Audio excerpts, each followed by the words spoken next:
Suzuka International Racing Course, known simply as Suzuka, is a race circuit owned and run by a subsidiary of the Honda Motor Company and is located in the south of Japan.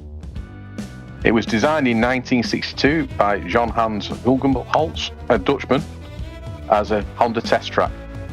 It is one of only two FIA grade tracks in the world which contain a figure of 8 layout, the other being the Fiorano circuit in Italy. This 5.81 kilometre or 3.61 mile track was the location of 4 consecutive F1 title deciding rounds between 1988 and 1991, with 2 of the most famous and most controversial, with the exception of Max and Lewis at Abu Dhabi last season, title deciding events where Senna and Prost in 1989. Senna went to pass Prost into the Casio Triangle and Prost turned in, allegedly, taking both of the drivers out of the race, only for Senna to manage to start his car and rejoin, but subsequently being disqualified for missing the chicane, awarding the world title to Prost. The 1990 title, also between Prost and Senna, was decided much earlier in the race, this time at turn 1, where the pair collided and took each other out of the race, awarding the title to Senna this time. We hope to see none of those antics tonight. Welcome everyone, I am the Northern Rotund Chris Hill, and I'm pleased to say that I'm joined in the commentary box tonight by not one but 2 special guests. Our Simsport Racing International Ambassador Sam Pearce and our GT4 and 2.4 event coordinator Dimitri Schenk. Welcome to the box tonight, guys. Thank you very much, Chris. If I can come to you first, Sam. You were a part of this championship but have decided to leave it in order to assist us with meaningful commentary, although I'm not sure what you're implying with that statement. Not really implying anything. Can you tell the viewers what you are hoping to see tonight and what you are most looking forward to? Well, obviously I'm hoping to look for some nice, clean, competitive racing, and really looking forward to see what's going to happen up at the front. We've got some key drivers unable to attend tonight, so this race is pretty much up for grabs, so it's going to be really, really interesting to see how it goes at the sharp end. And Dimitri, can you tell? No. Let me try that again. You drove the GT3s for a few seasons, but decided to focus on the GT4s. Do you miss the more powerful formula at all? Oh, I'm not sure if I really missed them, because I'm getting along with the GT4 quite well, but especially on a track like this, I think for Suzuka I would probably prefer the GT3, because go through the S's with such a high downforce car, it's a great treat, and I think it's a great track for the GT3s. Cool. So tonight we have a 75-minute race for you with a mandatory pit stop for fuel only. But it is fixed time refueling at 25 seconds. But for an extra 5 seconds, you can get a full set of tyres replaced as well. So it's going to be interesting to see guys who takes that choice to renew the tyres, shall we say? Yeah, and I think a lot of it's going to depend on the weather. Practice server that we were looking at earlier was showing wet. I think from what I can overhear, there might be a bit of a dry line forming, so it's definitely going to be interesting what strategies everyone decides to take. Yeah, I think also, Chris, it is a track where you can overtake, so with the 5 second extra for some new fresh tires, you could probably make it up and gain track position again. And unlike some other tracks where track position is key, I think in this case a lot of cars will probably make the swap for the new fresh tires. Cool. If we can go to the world map, we can review the current rounds of this championship, what have taken place, and where we're going next. So we started round 1 at Imola with a 60-minute race, followed by 2 rounds in Great Britain at Oulton Park with 2 30-minute pit races. Now we're here in Suzuka for a 75-minute race, as we introduced earlier. Round 4 will take us to the Hungaroring for a 60-minute race. Round 5 we go to Italy, Misano for 2 30-minute sprint races. Round 6, we travel all the way back to the UK and Silverstone for a 75-minute race. With the final round all the way in sunny South Africa, well, we hope it is at that time, in Kyalami for another 75-minute race. And that would be the end of this SSRi first season of GT3 racing. Just to bring everybody up to speed with the previous round winners, at Imola, the pro class was won by Robbie Stapleford with Charlie Crossland in P2, and P3 was Dean Riley. And in the semi-pro class, Jean Beton was the ultimate winner with Aaron Van Drunen second and Pete Vanya third. At Oulton Park, we saw pretty much the same happen in pro class, with Robbie Stapleford winning the first race, Charlie Crossland second in the first race, and Lewis Dykes third. In the semi-pro class, we saw Richard Pixley take the win, Aaron Van Drunen in second and Jean Beton in third. In race 2, you'd be surprised to hear that Robbie Stapleford won that race, Charlie Crossland was in second, and Lewis Dykes was in third. It's almost like they just carried on racing after the finish of race 1. But Aaron Van Drunen came through to win the semi-pro class, Jean Beton second, and Leonardo Wolf in third. And so what does that mean to our current championship after what's effectively 3 rounds? Even though it's round 3, just to confuse you, because of the double race at Oulton. Well, Robbie Stapleford is currently leading on 150 points, and noticeably absent tonight. Charlie Crossland is in second place on 130 points and early signed out for this race, which means that Dean Riley in third is on 120 points and can leave the Suzuka leading the championship if he can win tonight.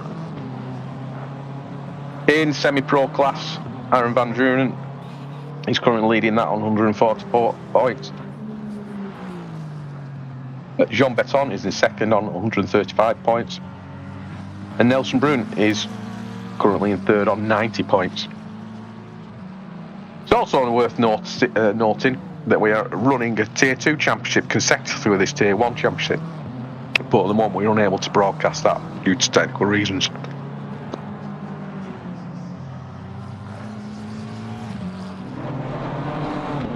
Or in the background, just choking.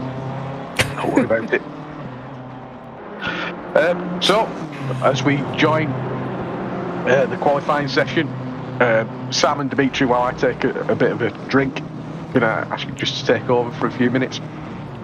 Yeah, sure, Chris. You take a drink. It sounds like you need one. We're having a look at Aaron Van Drunen, and he's currently our semi-pro class leader. So I'm really curious what he can bring tonight. He's in a very close fight with Jean Beton, only five points separating them. So it's gonna be really exciting to see who qualifies first between those two, and then of course the race itself. Yeah, and it's also interesting to note that the track is dry and it's sunny out, which has probably thrown some of the drivers off kilter a little bit, because practice leading up to this was wet. So a lot of them may be thinking what the actual race is going to bring. So there may be some question marks over what strategies people should be running, what setups people should be putting on for the race. So yeah, definitely a cat amongst pigeons. Yeah, exactly, and especially since this is a 75-minute race and a pit stop is mandatory. So very curious what the weather will do, and if people have set up a dry stop as well as a wet weather setup. So guys, if are you both like me? If you see wet weather, you start panicking, or are you just calm under any circumstances? Very much start panicking. I mean, I'm still learning sim racing quite a bit. I've only been racing for just over a year, so wet weather conditions are still a bit of a challenge. So yeah, as soon as there's any spots of rain or threats of rain, it's like, yep, full wet setup, wet tires, whole lot, and just pray I don't kill anybody.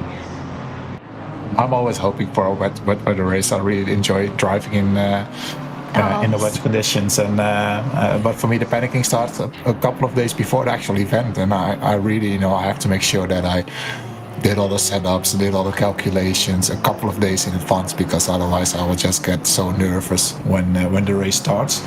And I know some other drivers, they could just show up and have it all calculated in their mind, and are still discussing tire pressures, like 5 minutes before qualifying, and I can't do that. I have to be well prepared. No, I'm the same way. I have lovely spreadsheets for tire pressures and strategies and all of that. It's so frustrating when people do that, though, isn't it? when you've practiced for weeks and then they're just coming on the day and set a 2 seconds faster lap time than you have. Yeah. With 1 lap. It's so annoying. But they are world class. I suppose we are in the world, really, aren't we? So let's call them world class drivers. We've got international drivers here at classes as being world class. Yeah, and we showed the world before. Yeah, we covered all the bases there. Glad we talked our way through that one. So we're currently focusing on Black Barney. I think this is going to be a hot lap. Does this improve? He does. He goes up into 2nd place with the 201. And in the meantime, Lewis Dykes takes first, so Clyde Barney down to 3rd. And I was just about to mention Dean Riley. He has a huge opportunity this race to, like you said, come out of it leading the pro class. So yeah, he's doing a great job. He was in first spot at the moment, but Lewis Dykes managed to beat him by, well, almost 2/10. Yeah, I was taking a look at the practice timing boards for the few weeks of practice that people putting in the practice server, and Dean Riley did top the leaderboard in that, was the only one to get into a 58. So yeah, expecting good things from him as long as he is able to keep out of trouble. He should be able to come away with a decent haul of points today. Yeah, it's clear to see that the track it shows green, and if they did a 58 in the practice server, and they're now doing a 2-minute flat, that's the 2 seconds between an optimum track and green track. So with 3.5 minutes of this session left, following Sam, who's doing quite well in the Honda, up in 6th place here. I was actually chatting to him last night. He was cursing and swearing. Mainly because he's driving the Honda, but he was struggling to get his line right, and particularly in this section he's currently in, which is the S curve at the start of the straight, and fortunately I'm not sure if that chap that came on the side there might have put him off a bit. It's definitely, Chris, it's definitely a difficult car. Well, I won't say that the Honda made me switch to GT4, because that's not true, but it is the last car that I drove in the championship for GT3, and I really enjoyed it, but I had such a hard time to extract any pace out of it. And of course, Sam is on a whole different level, and I'm sure he can extract all the pace out of the Honda that's available to it. But for some of the lesser drivers like myself, it was a really tough car to drive, and I love it. I really enjoy the sound of it and the pointiness of the car, but it was difficult to go fast with it. Yeah, and I would agree, and I did some pre-season testing with it before I decided on then the BMW, and then I was very, very tempted by the Honda. It feels quick, but the problem that I had with it is that it's so difficult to set up. But we do have a couple of Hondas in the championship. Sem is obviously racing one. I know Alex Crawford's in the Honda, and Lulu Burford's also in the Honda as well. And Cox is also in the Honda, so there's quite a few of them out there. And I think if you can figure out how to set them up properly, they are quick, but they are very, very sensitive to set up. And Sem there went faster with his time. He dropped down to 7th initially, and then went straight back up to 6th, so he did improve on his time. Guys, I must introduce myself as a Honda driver as well. In fact, I drove I think 2 seasons in the Honda. One was with the same season as you did, Dimitri, if I recall. And if I recall even better than that, you beat me, so well done. Don't think you spent as much time mowing the lawn as I did. Well, I did experience some of the grass, and it's a tough car, but it's fun. But that's one of the great things about sim racing. You can just try a bunch of different cars and see which one suits you and which ones you enjoy.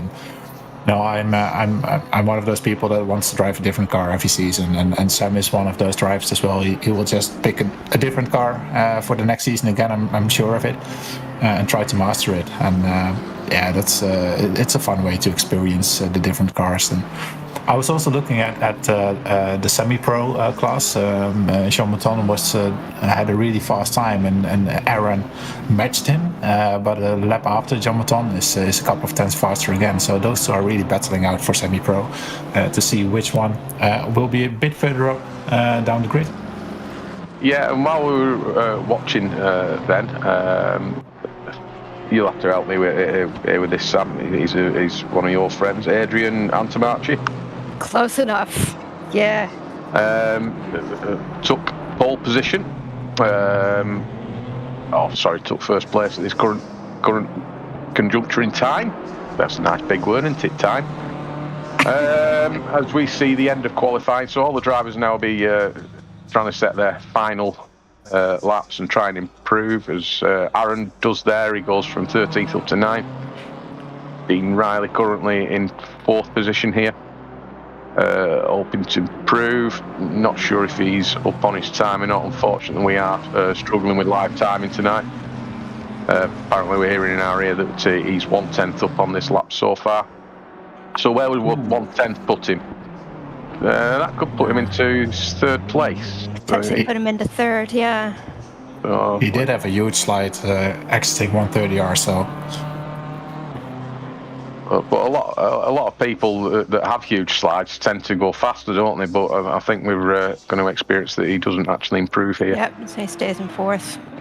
So Lewis Dykes here is apparently 4/10 up on this lap, but he's being held up in with traffic. I think that's an Audi in front of him, is it? Yeah. Or behind him now, as he goes into 130R.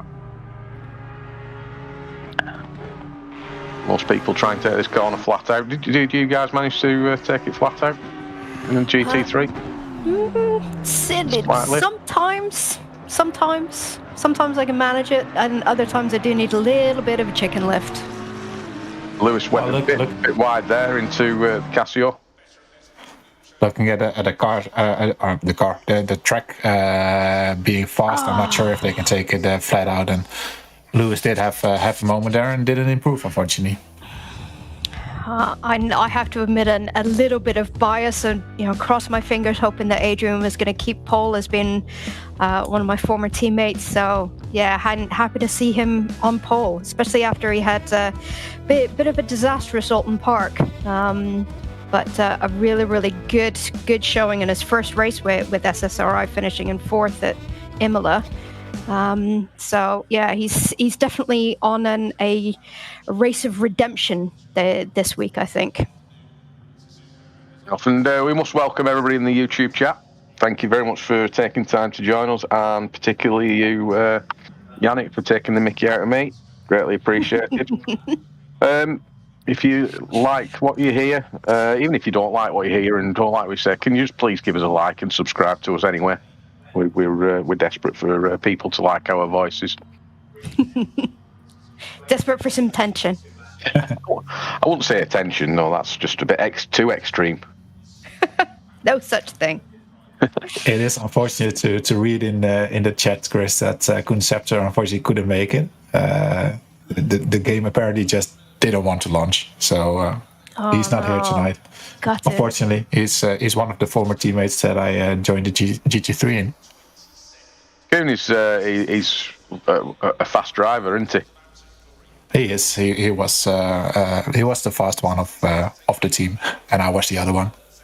I was the other one. I like how you describe that. Beautiful. Oh, and I've just noticed that it is raining. So everybody is confused again and Yes. and panicking. And it looks like the rain's going to increase as well over the next 30 minutes. Yeah, increasing in 10, and then, if my eyesight's correct, possibly decreasing after 30. So no doubt there's going to be lots and lots of panic in cockpits trying to change last-minute strategies in the 2 minutes they've got before the green lights. Tell you what, that could have come out a lot worse then when you said that. Panicking in the cockpits. Sorry, shouldn't say things Please like don't that. jinx me like that, Chris. I can't help it. Tom, if you could speak in my ear and help me with the qualifying results so I can talk through the grid.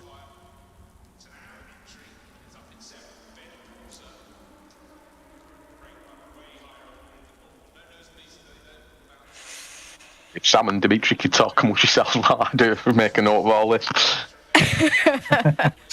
Well, just pretend I'm not here. Most people do anyway.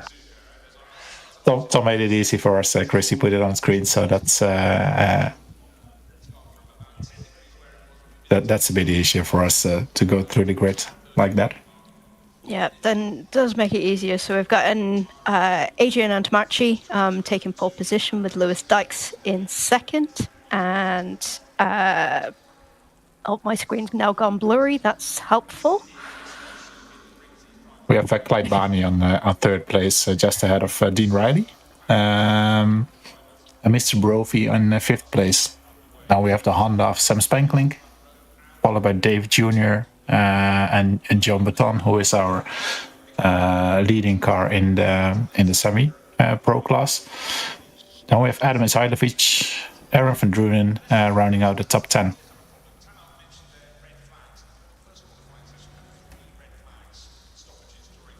In 11th, Vincent will check.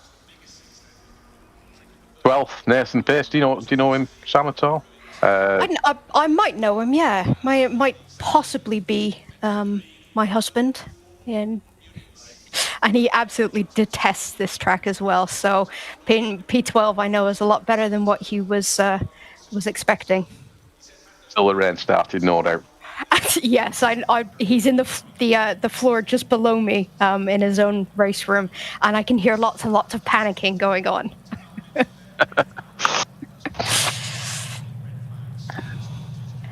But no doubt he'll pull it off. He always says that he's going to have a crap race and then ends up coming good on it. So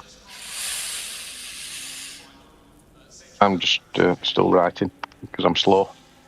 all right. I was like this at school as well, so don't worry. Well, I hope everyone pressed drive because we're ready for the warm-up lap, the formation lap. And maybe just to round out the drivers, we have Nart Cox in another Honda P13, Van der Kraan P14, Jitse Miedema in McLaren, followed by Danny de Swart, Johan Planas, Tim Kroll, Frans van der Linde, Lulubi, Anthony Terhorst, De Bruyn, and I think it's P23, it's Alex Crawford. And I've just noticed that I think Lulu didn't press drive in time because she is sat in the pits. Oh, that might be tactical. You never know these days. Might be, yeah. Hopefully, she hasn't got any rig issues or anything like that. We don't like it when stuff like that plagues people's races. No, technical issues are just absolutely heartbreaking because they're completely beyond your control.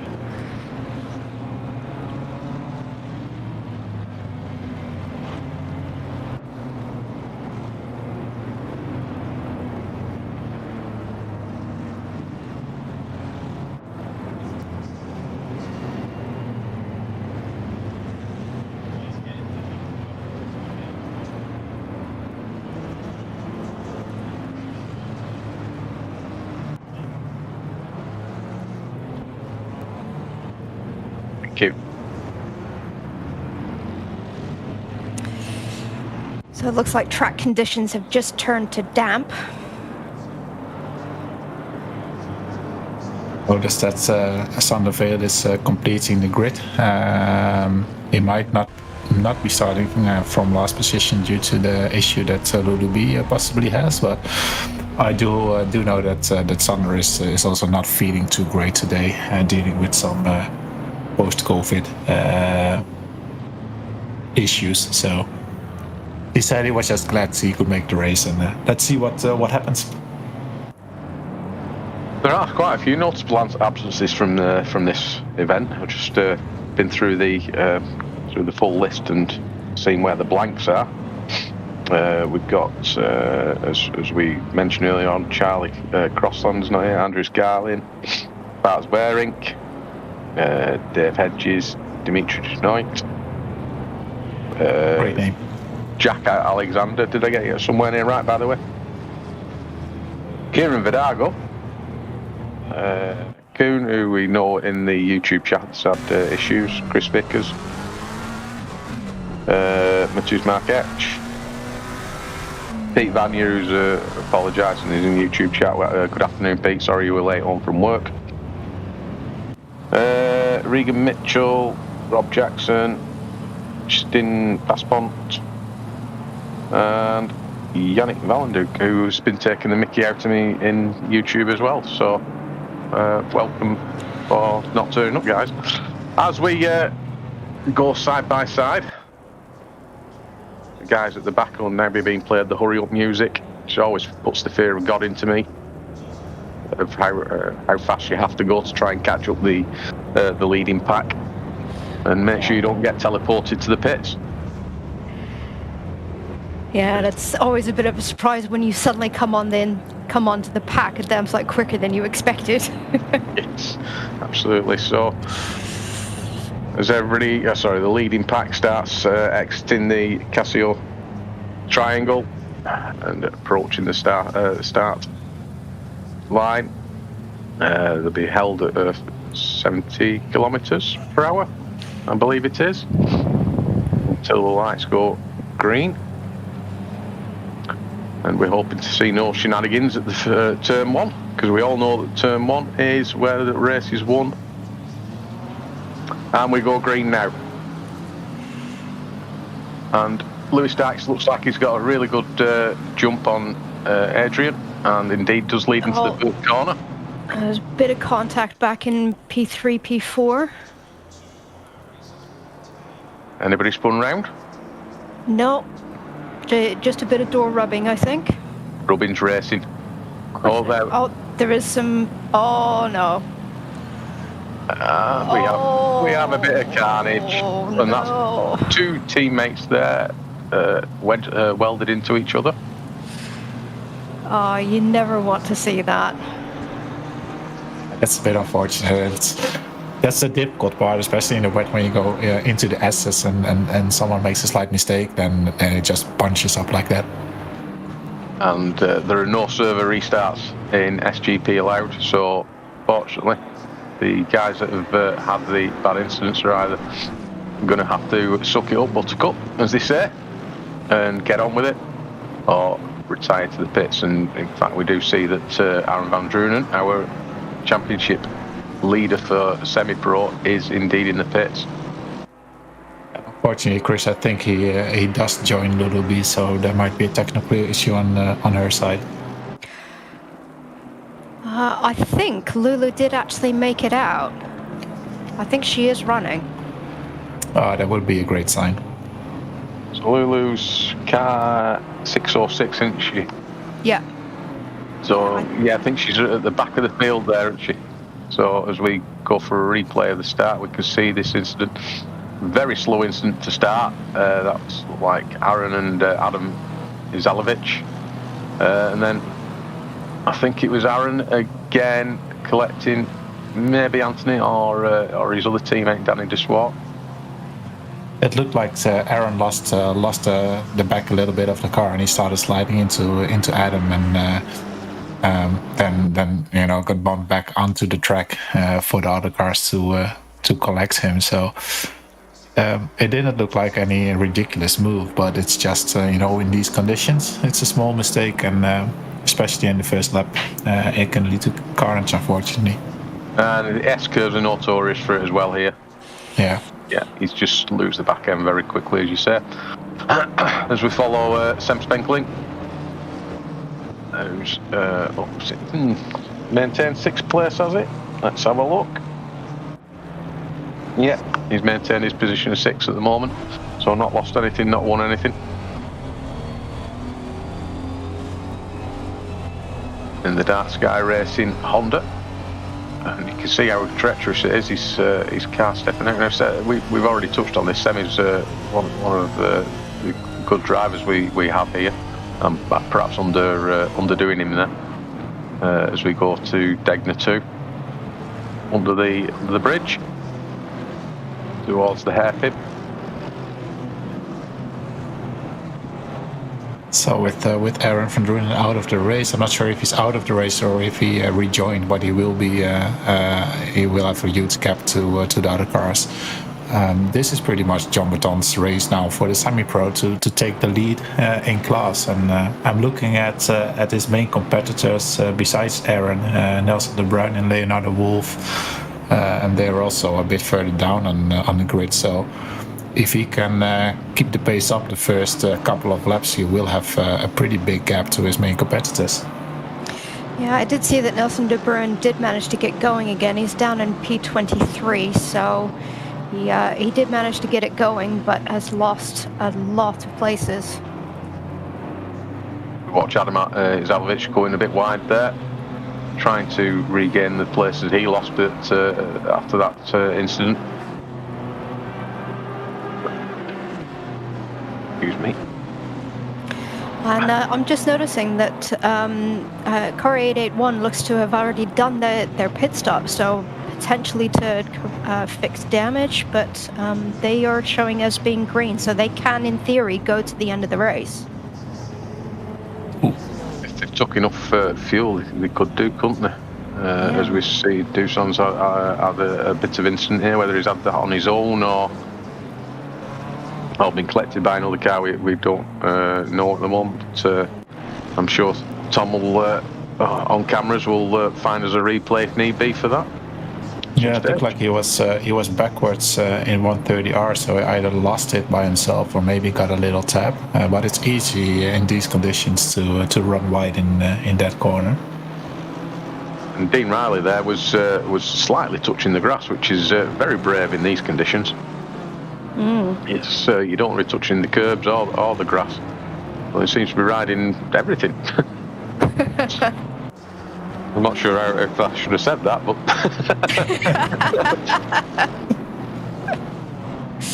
but you get what I mean. Yeah, we get the gist. We definitely get the gist. And it does look like Aaron's out of the event, and his son does lose that all on his own. Bit too ambitious. And you can see some other cars just understeering out of the corner as well, but he managed to hit the grass with a tire, and difficult to hold it in. And Aaron's in the YouTube chat saying that didn't go well. Sorry about that, Aaron. You set the weather, by the way. Anyway, moving swiftly on. As we continue following Dean Riley here, he's got a few cars quite close to him. Another compatriot of yours, Mark Brophy. Right, Sam? Yep. Yeah, he's another one of the RZR drivers. And has had some pretty good showings since joining SSRi. P10 at Imola, and then a 6th and an 8th out in Oulton Park last time out. Light here is one of the faster drivers as well. Over at SRHI last season, he was, I think he was right up there, wasn't he, Dimitri, if I remember rightly?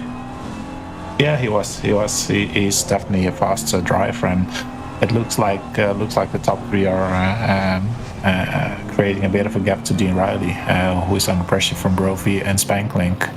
But also Dave Jr., who was right on the back of Spankling. I think Louis Dykes, he got a bit of a gap after that lap 1 incident. So it's looking good for him at the moment, but it's still a very long race. Yeah, I can't think of any more questions to ask him, because I was asking him questions at the end of the last GT4 race. I was struggling then, so that'll be over to you guys, by the way. Anyway, moving swiftly on, we're seeing 19th place Anthony Terhorst, renowned for running out of fuel. We don't tease him down too much. I certainly hope he has enough fuel today, Chris, because his teammate Conceptor had the issue with the game not launching, and Aaron van Druden, his other teammate, is already out of the race. So, it's all up to him for the CBSR team. Yeah, but a beautiful livery has to count for something, though, surely. Don't call me Shirley, and yes. Danny de Swart is their other teammate. Oh, yeah, he's in there as well. Yeah, you're right. Up in 12th moment, so he's showing well for those guys. CBSR team. Nardcox followed by Danny de Swart. Should really focus on what I was looking at first before I start speaking. I will learn. And who's right behind? Tim Kroll, yes, in the Lexi. There are quite a few. I'm not going to get into this debate as I have done in the past. I'm just going to be very careful. There are a few Lexi in this race, and arguably may still be one of the best cars to have in the wet. Yeah, and it is a very, very strong car. Very balanced, nice and easy to just jump in and drive. I think a lot of people don't take it because then, you're so limited on liveries unless you go full custom. So I know that put me off initially, but it is a lovely car to drive. Talking of liveries, hopefully we'll get to see it. But if we can look at Dan Lenson's car at some stage, this will blow your mind. That's a McLaren in BMW colours. Not as bad as what they did in the endurance race where they at Silverstone they had a Porsche in Ferrari colours, which really messed with my head. And it wasn't a random Ferrari, it was the full-blown red Ferrari with yellow signage on it. I mean, very well done, very well thought out. Yeah, and then if my eyes don't deceive me, I think they've actually used the M Sport M as the M for McLaren in this livery, haven't they? You're quite right. Very well observed. Oh, BMW must be rolling over about this. I'm not sure BMW will be actually watching our stream and listening to our little voices, do you? But never mind. Hey, you never know. We can't but hope. Definitely should. Well, you're right, they should do. How many BMWs are actually in this championship? I think at the last count there was something like 20, wasn't there? There is quite a few. Yeah, but it's still good to see that even though we have a BMW on P2 to, what is it, 2, 3 and 4, there is quite a nice selection of cars in the top 10 actually. Yeah, are we surprised to see any car in particular in that top 10? Mercedes, perhaps? Yeah. Well, I've driven the Mercedes, and I always thought it was one of the better cars, to be honest. Maybe not specifically in the wet, but I really enjoy that car, and I think it's quite easy to drive, and so I can, I think it's a nice car, and seeing it in P5, it does not surprise me as much as the Honda in P7. But then again, that's also looking at the driver. You mentioned the Honda in P7. Obviously, that's Sem. Not obviously, but that's Sem, and he has lost the place to Dave Jr. Yeah. And I think also the Porsche on this track is also a difficult car to drive, especially in this weather. So I'm curious to see what Danny de Swart can do from P12. Who's harrying Sem's teammate, Nard Cox. Well,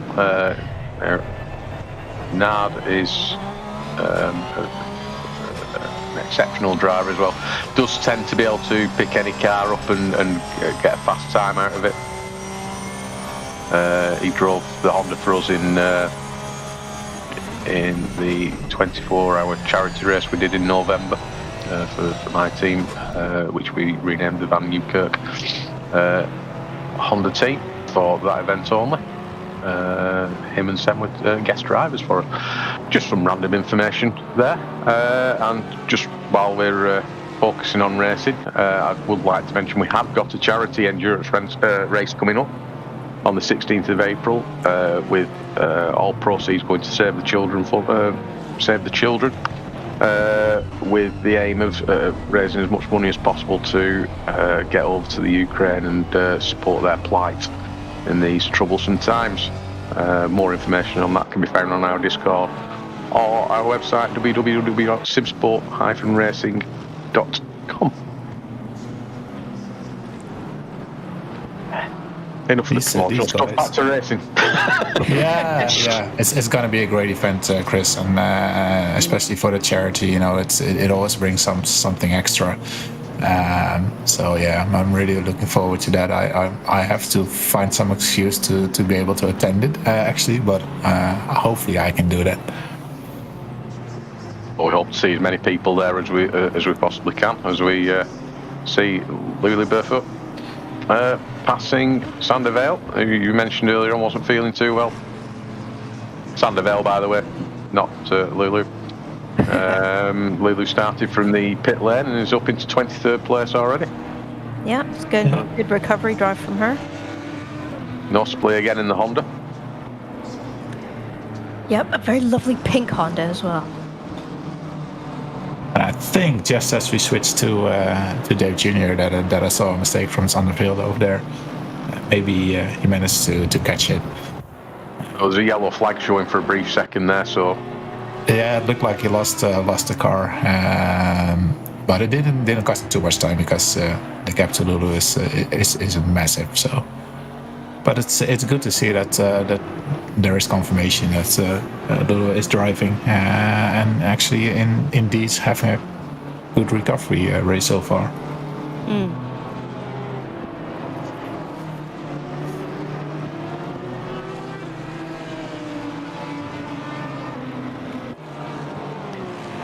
So we just got noticed by a broadcaster, Tom van der Meer today. Thank you, Tom. That it was Frans van der Linde who showed up yellow. And in the meantime, we see Tim Croft spinning in 130R. We've seen a couple of cars having some trouble in 130R.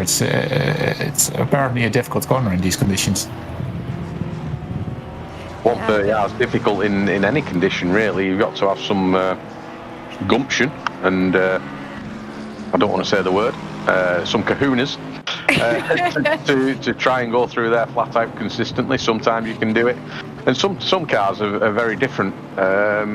Each time you go around that corner, you can take the same line and take it flat, and you can take the next lap round. It just doesn't want to stick. I don't know if you guys have experienced exactly the same, or it's just my poor driving. Well, it's a scary corner when you don't have a really great drive out of spoon, and the car behind you does, and then you get side by side on the back straights, and then you go into 130R and just thinking, okay, but let's hope and pray that this goes right. It's really scary when you go into 130R side by side.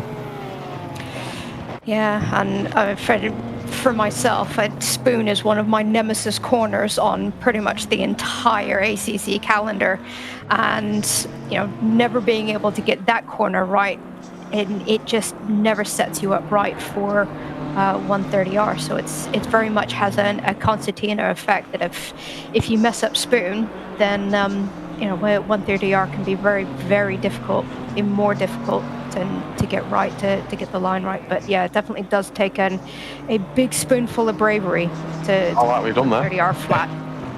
Well, I noticed it as well, Chris. Yeah, well done there, Sam. Get that in. So I think we've just seen Dusson pass Leonardo Wolf. Yeah, it was interesting to see that they are driving different lines. And as we see, Sander, what we're going to watch here, this is, nicely round and back on the track, as if nothing had happened and hopefully nobody had seen him. Yeah, Yep. exactly. But well kept out of the wall, though. Yeah, very well done. It was a proper Tokyo drift, and fortunately we have someone who spots it all. Tokyo drift over in Japan, and Doosan's gone a bit wide there. As we cut to one of the closest battles we have here now, Cox and Danny Swart. And they've been battling for pretty much the race start. So, But he could have this here. Yeah. Yeah, and he does. Well avoided, though. that's where the Honda snaps and spins Is that you right round. a tank slapper? Because he was drifting one way and tried to save it, and then he just spun the other way. Yes, I think it is. But I've never heard the Honda being called a tank before. Definitely lawnmower and other choice words when it's not going right for people, but not a tank. That's what you like about us guys listening out in the world of YouTube. Very non-informative. We've never claimed to give correct information out at any point. We can't even pronounce people's names correctly. We're very fortunate that Dimitri joined us tonight so he can pronounce some of the Dutch names for us.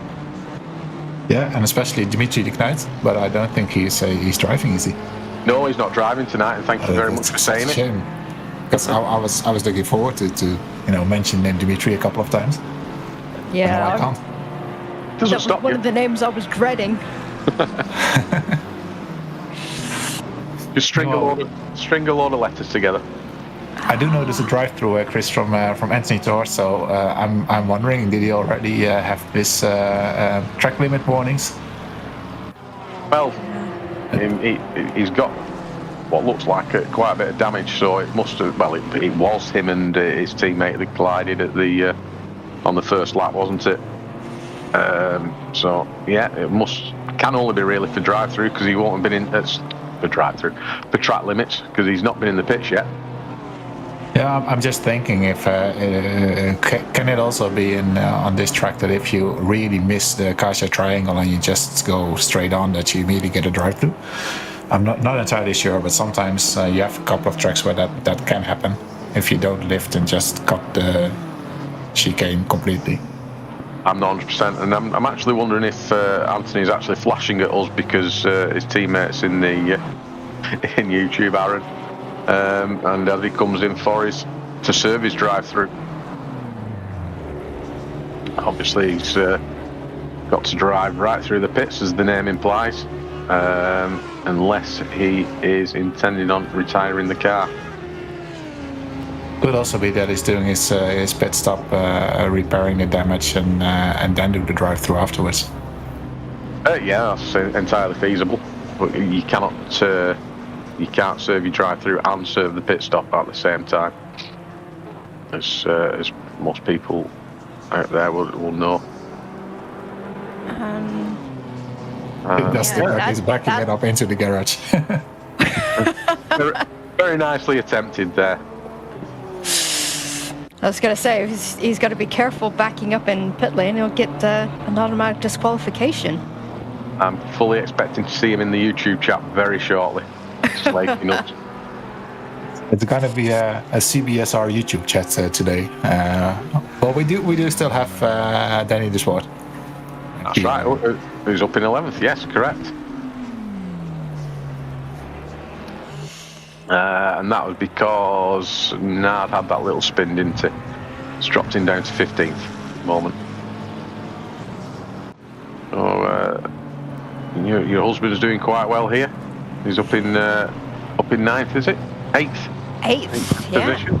Yep, so started in 12th, made up a couple of positions, and I've just noticed that he's actually ahead of Mark Brophy. So I think Brophy's had something happen which has dropped him down the order, because I seem to remember he was up in P4 at one point. wasn't he? He was battling with Dean Riley. Dean appears to have stabilised all the cars that were following quite close. I can't quite see what the gap is between him and Dave Jr. at the moment. But yeah. So I think Nathan will be happy with where he is at the moment, considering it's Suzuka, not his favourite circuit, and it's wet, not his favourite weather. And he's in the BMW, which may not be his favourite car. No, he's not minding the BMW. To be honest, I'm actually quite surprised that he took it for this season. But yeah, and I think he's going to be fairly happy with that. Nothing much to complain about. He's up on where he was. Looks like he's holding off some traffic behind. So yeah, going quite well for him. We've got 51 minutes of this race left tonight. We see a replay of Mark Brophy and what happened to him. And he had a spin into the Casio triangle. Got too much curb. Yep. He recovered very quickly though. He did, yeah. That could have cost him a lot more places than it did. So yeah, well done for turning it around, especially on wet grass as well. Yeah, exactly. It's also good to see that Lewis Dyson and Clyde Barney, they both have the fastest lap, so they must have done exactly the same lap time. Wow. That's impressive, isn't it? I've never done a fastest lap. even racing on my own. Even on your own. Having said that, Lewis Dyson was not having that, so he just went faster. Must have just noticed we were talking about it. Got us on in the background and listened to our our commentary.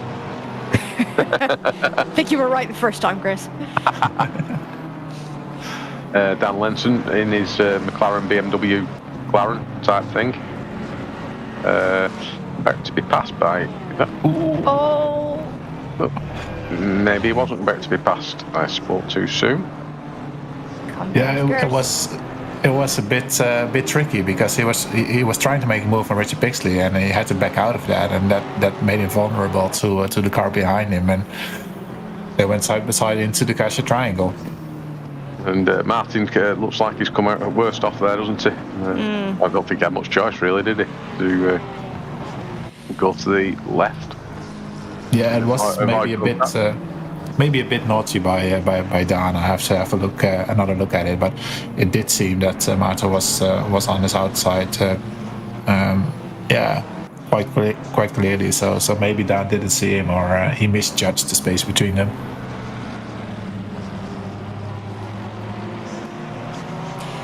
Yeah, it's sometimes quite easy to misjudge and how hard someone is braking in all of the spray in these conditions, or at least I certainly find that. But yeah, it's very easy to lose control regardless anyway in these conditions. So hats off to the drivers. At the moment, I'm not sure whether the weather is going to increase or decrease. Can't quite see. I think it's decreasing because the track is no longer showing as being wet. I think it's a bit blurry on my screen, but I think it's actually showing damp at the minute, so there's some... The drivers have still got the windscreen wipers going, but that could purely be because of the spray coming off the car in front. Yeah, I think it is still raining a little bit. As we see a replay of what happened with Dan Lenson here and Martin van der Kraan. And yeah, a bit naughty of that. Dan easing over towards the left-hand side, trying to force Martin left, and in fact he did force him left. Martin obviously having to cut the Casio triangle completely there. And I guess we'll soon see whether he does get a drive-through for that, Dimitri, and answer your question from earlier. Yeah.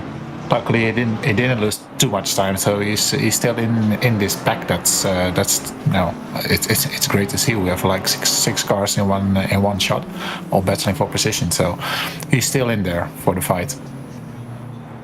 He's coming back up at some pace here as well, isn't he? They just passed Patrick Tractor. Oh. I believe he has. Excuse me, as we go into the S-curves. Right on board with Patrick. 313 Porsche.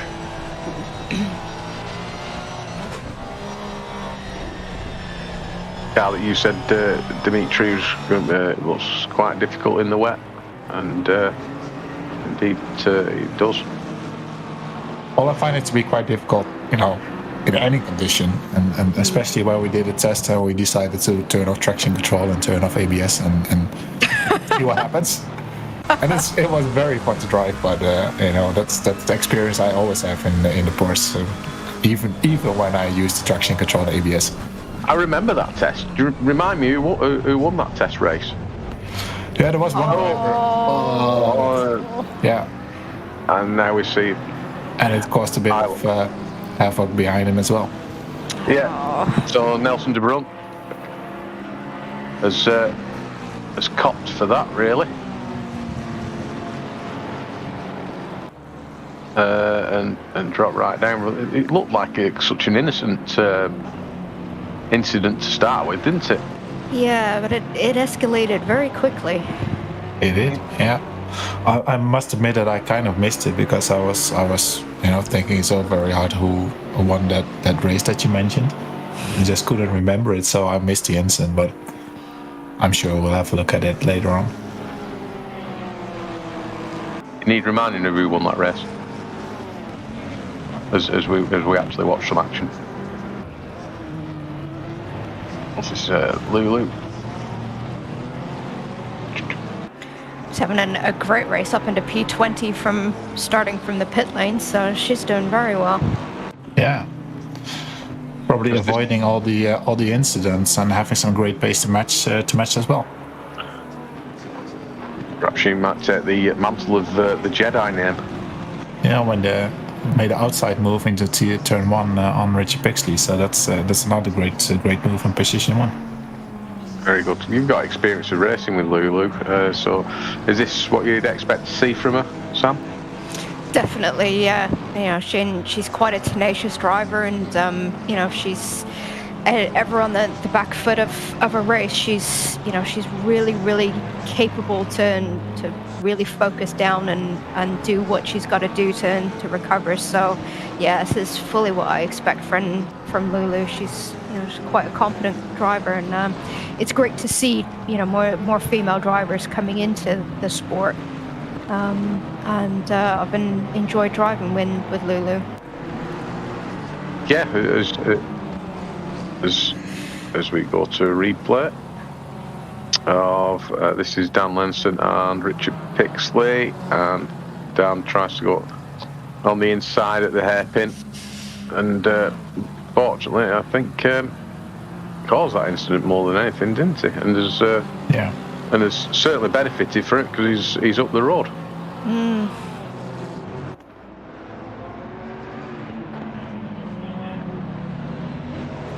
Yeah, that's always difficult, especially on a hairpin like that. Some cars they just can brake much later than other cars and have better acceleration out of hairpin, and also it being a hairpin, it's you can lose a lot of time, and then the car behind might have a better entry and better exit, and then misjudge it, and you tap each other, and you spin the car around. There's nearly another incident there with Richard. Yeah, I think Richard has some damage because he's really going backwards. I think the conditions might have had a bit to play in that incident as well. I think if the race, if the conditions were ideal, I think the McLaren could have, potentially held a slightly tighter line as opposed to drifting out slightly into Pixley. But yeah, you've also got to bear in mind with the conditions you're racing in, and maybe not going for a move that you might be able to pull off in the dry. Yeah, indeed, you're absolutely right there. Sometimes some people can't switch off from dry racing and take it over to wet racing. I must admit, I haven't got the mental capacity to do stuff like that. No, Me neither. It's quite easy to sit here and kind of commentate from the back seat saying, oh, should have done this, should have done that. It's so much different when you're behind the wheel, and especially if you see a bit of red mist descend, thinking, yep, there's a gap, I can get that. And in hindsight, there wasn't as much as a gap as you might have thought. Runs a bit wide there. They opened the door for Patrick to get a run on her. Yeah, but that's the thing. If you go wide there, you can square the car earlier and get on the throttle and have a better exit. Which beautifully demonstrated there for Dimitri. Mm-hmm. I was about to say that Lulu does have the capacity to make use of the weather and circumstances, because she also passed Patrick Traction now, so she's up to P18 and trying to catch up to Dan Hansen. Really great drive from her. She needs to be careful of. So we've seen Dan in a couple of incidents already tonight in the BMW with McLaren. I'm not just picking on Dan there, by the way.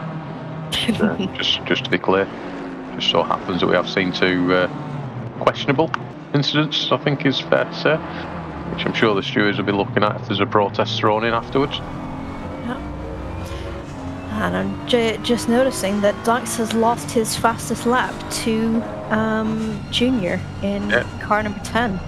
Yeah, indeed, Dave Junior, who's only 0.4 behind Dean Riley. He does have a huge gap though, so I'm not sure if Lewis Dykes really is really bothered by losing the fast lap, because he is 12 seconds ahead of Adrian. Yeah. So it won't be long before some people will decide to serve their mandatory pit stop. I think I just saw Danny DeSwart probably starting the whole pit stop routine. Yeah, I've got a feeling that some people may be waiting for the track conditions to dry out just a little bit more, and I think as soon as the track goes to green, I'd expect to see a car starting to come in, changing for dry tires. In choice. Yeah. But would you? I suppose with the track drying, you don't really have a choice. You've got to try, haven't you? Yeah, and seeing as there's no more rain forecasted for the next 30 minutes, anyone who is, and if you're on wets at the minute, I think it's a bit too much to ask the tires to do 30 minutes in no further rain. So, yeah, it'd be interesting to see how it plays out. So we will be seeing cars going offline, won't we, to try and cool these tyres down as well, because that's the next issue with a damp track and a drying track. The tyres start to overheat quite quickly. Yeah, and with the track condition at track temperature at 21, it should start to dry out relatively quickly, even though there's no sun forecasted. So I think we might see dry track starting to form soon. Yeah, it's a difficult crossover period, I guess. If you come into the pits right now, there is a dry line or drying line. It's not. It's still a bit damp probably, but as soon as you have to pass someone, you have to get onto the wet stuff, and it's a difficult decision. I guess you really have to go slicks for the reasons that you mentioned, but yeah, I think a lot of drivers are looking to extend the stint for a couple of more laps. If they have the fuel to do so. I know if anyone has went into this race thinking, yeah, we're going to do a 50-50 stints, then they may not have the fuel to go too much longer. So definitely be interesting, and having changeable conditions like this does make a race interesting to watch, but very, very challenging to drive.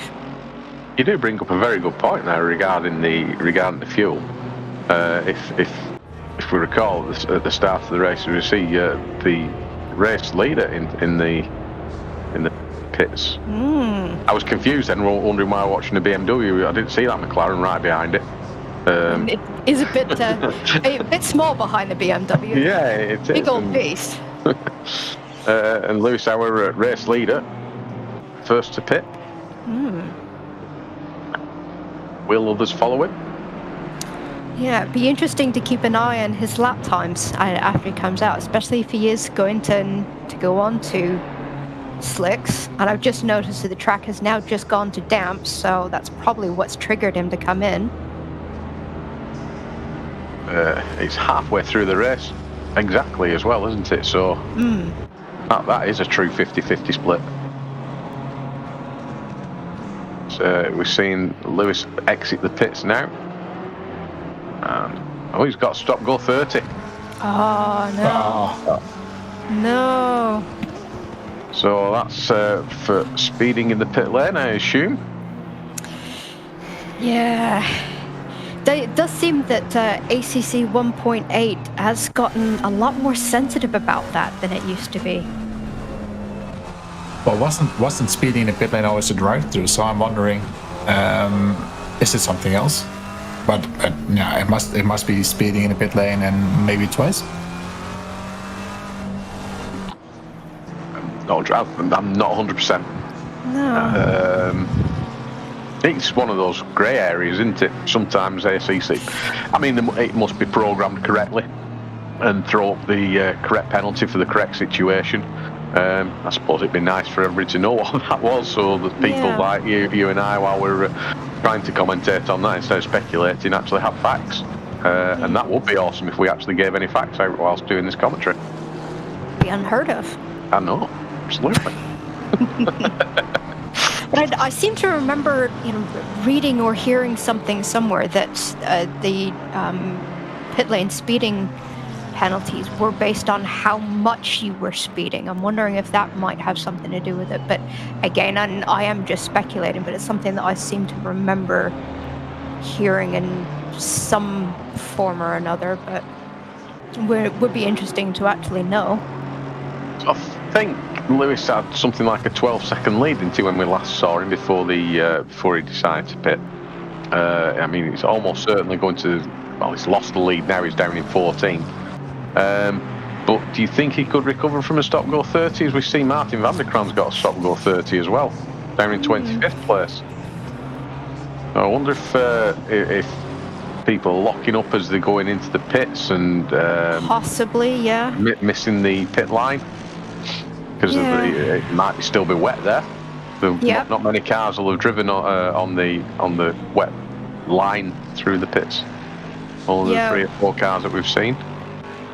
And I think I think a lot of that question whether Dykes can recover from that penalty, I think a lot of it's going to depend on traffic.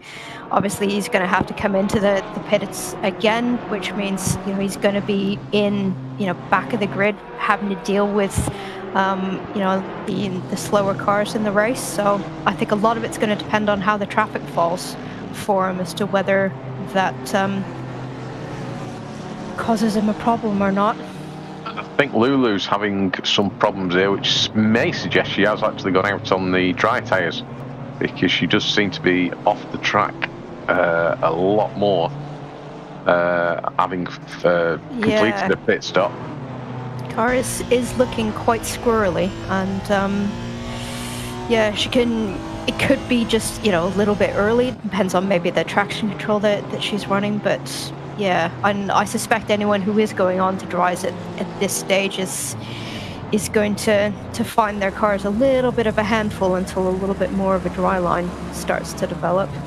Obviously, the Honda is no stranger to the grass at all either. From the start view, this helicopter view, you can really clearly see the dry line, but it looks like she's weaving to get some temperature into the tires. So maybe that was the problem for her.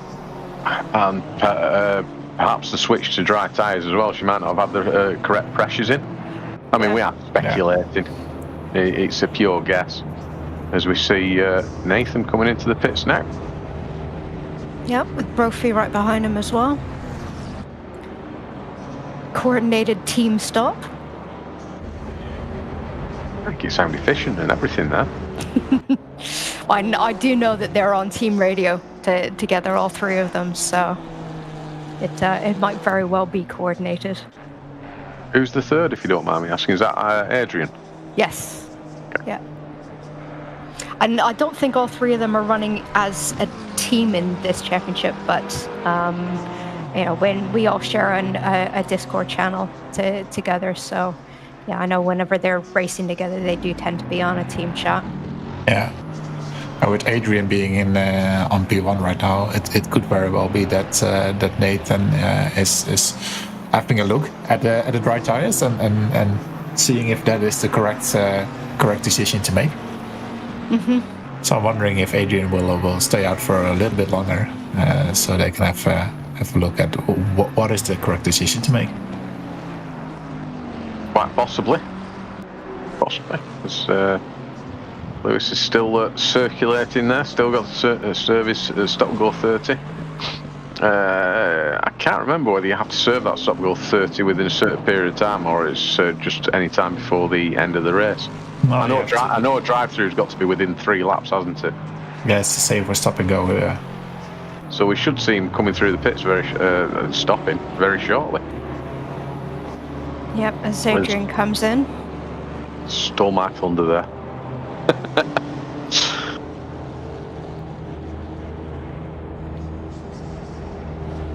Glate inherits the lead now. So there goes my theory about Nathan testing the testing. I was doing a couple of things at the same time. I should not do it. But there goes my theory of Nathan testing the tires for Adrian and see what decision he should make. He's just basing it on his own prediction and skill, and see probably going to the dry tires, I'm guessing. Well, you don't know whether they have had that communication, and Nathan's gone, it's treacherous. Yeah, within the first lap, that could be. Lewis has been disqualified. Has been disqualified. Oh dear. So he didn't serve his stop-go in the time. That's all we can assume there. Wow. Oh, that's... Now, there's a possibility he didn't notice he had a stop-go 30, but your engineer tells you, doesn't it? And doesn't the engineer also tell you that you've got to serve it within a certain period of time then?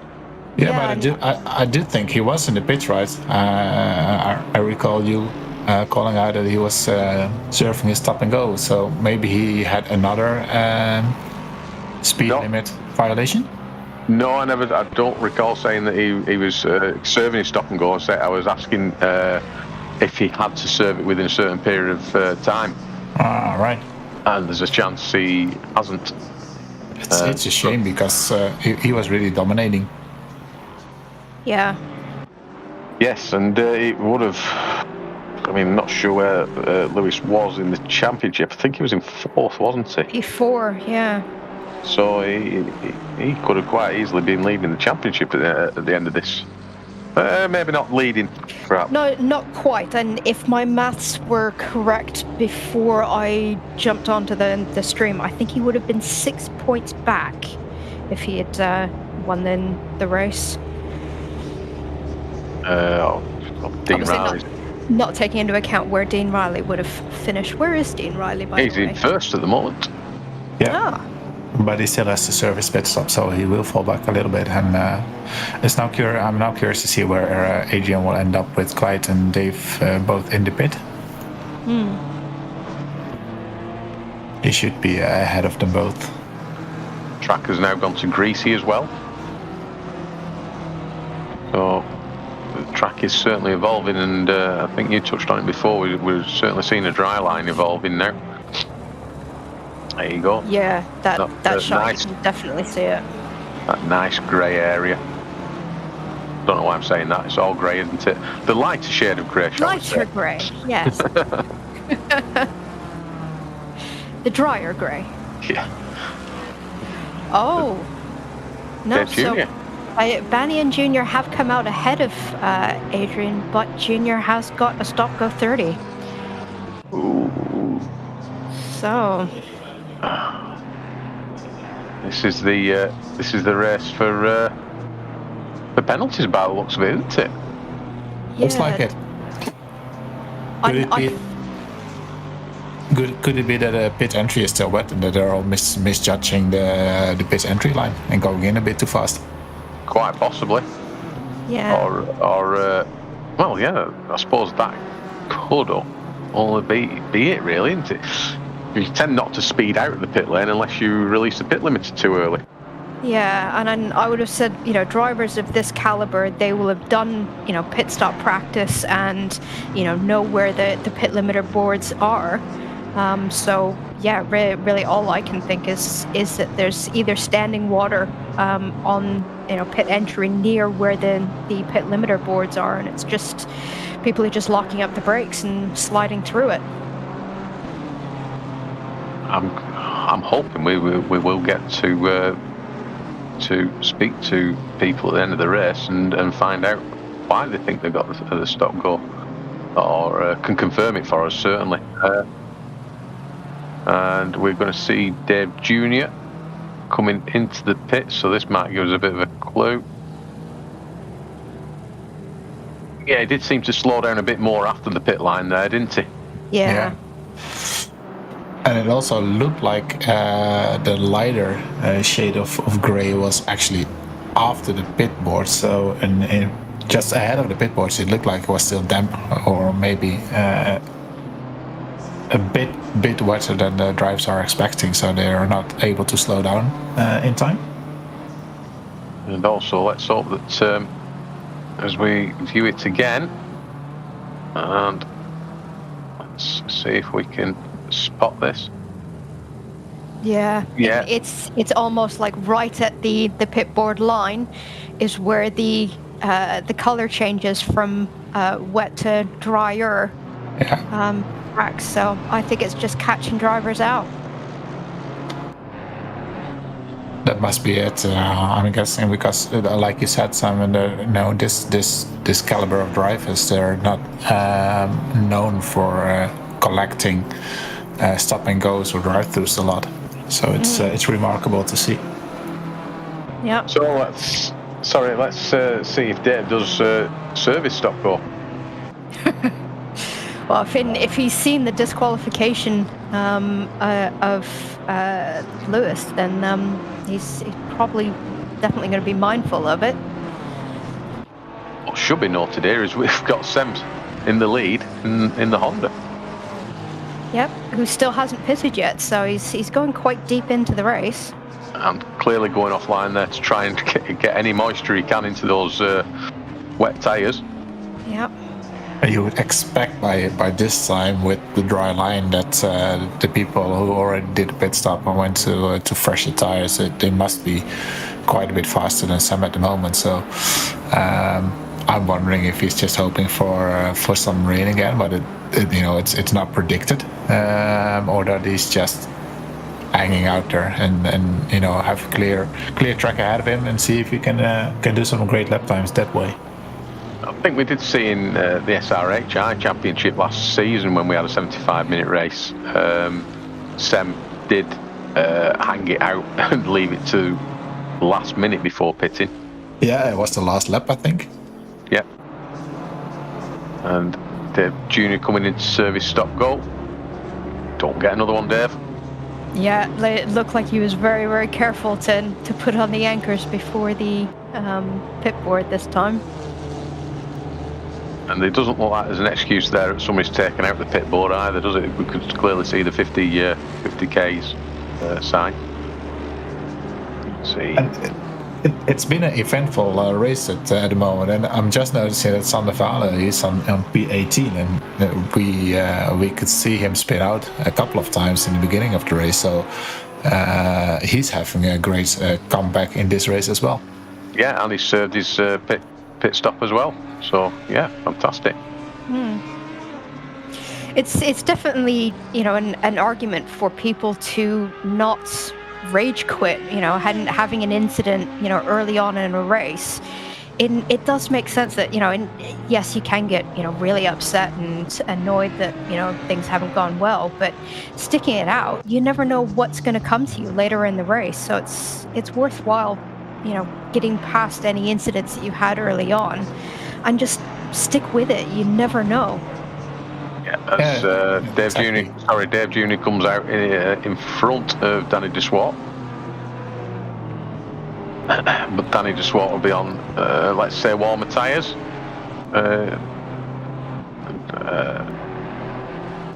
I've lost my train of thought. Dave Jr. obviously just having to do a stop-go 30. He's been stood in the pits for 30 seconds. Tyres cooling down all that time. But he does seem to have maintained the lead in front of Danny. Danny DeSwart, he must be like one of those happy puppies. He's like he had a clear track ahead of him, and maybe a bit boring, and suddenly he's fighting hard with Dave Jr. Yeah. He got a present, so he has a really great 20 minutes left. And Semmer's in the pits. Oh, looks like he's just finished his pit stop. Please don't go red. Please don't go red at the side of it. Please don't go red. I'm not willing Sem to do well, honest. There we go. Yay! Comes out in 4th place. Jean Beton, a few seconds behind him.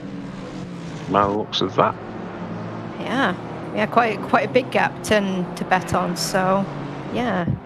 And it looks like Adrian Antamachi, after all of the pit stops have shaken out, is back in the lead. Yes, but Clyde Barney he's catching him. He has the fastest lap, 1.9 seconds behind. So that's going to be a great fight for the win, actually. Then we have Dean Riley. Can't quite see it, but I thought he was pretty close by as well. And Sam is not rid of Jean Beton either, because the 10 seconds had to update yet. I think Jean Beton is about 2 or 3 seconds behind Sam. Yeah, it does certainly look that way, Dimitri. You're quite right. So we're up for a great final 20 minutes in a top 5, and then we have battles in other places of the track as well. So it's looking good. And Matt Brophy right behind Jean Beton as well.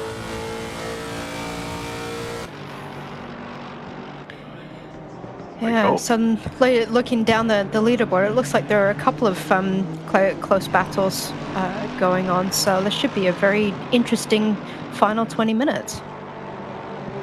Yeah, is that? No, ignore it. I'm seeing things that aren't actually there. It's almost like a mirage. I don't mean the fighter plane. Tough crowd.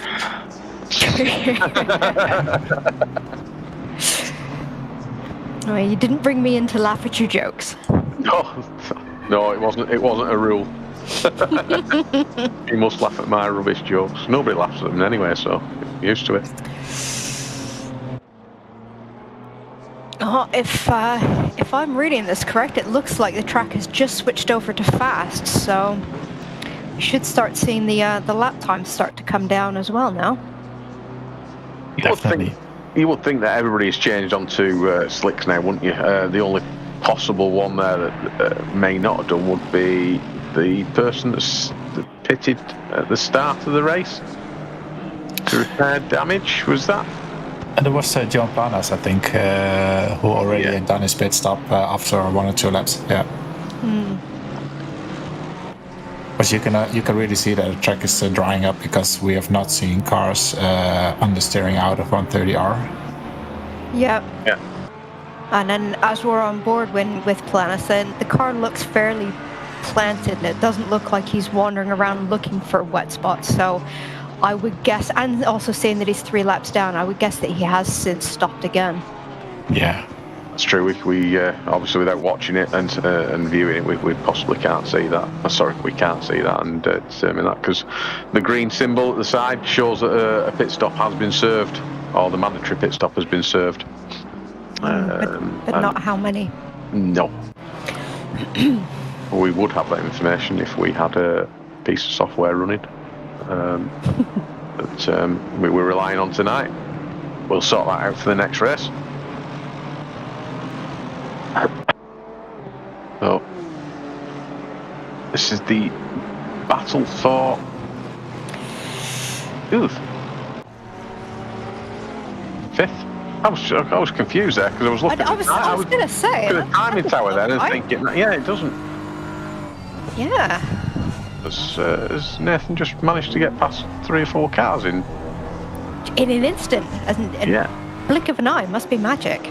Yeah, I think Sean Bertoni was ahead of Nathan, but I think he must have had a sort of an incident or a moment because now he's behind Nathan Pierce and well, he was actually quite close to Sam. So John Berton must have had a moment. But Brophy was also right behind John, so I wonder if they both had they've had a coming together. Brophy's tried passing John. Yeah, I think you're right, Chris, because they were really close to each other, and they were ahead of Nathan and only a couple of seconds behind Sam, and now they're all driving 10 plus seconds behind Sam. So I'm sure our fantastic broadcaster, no challenge at all here, Tom. We'll find that incident and we'll have a replay very shortly. Look at this, as if by magic. Yeah. So where is this? This is into Degner 2. Yeah, and Mark just tapped the back.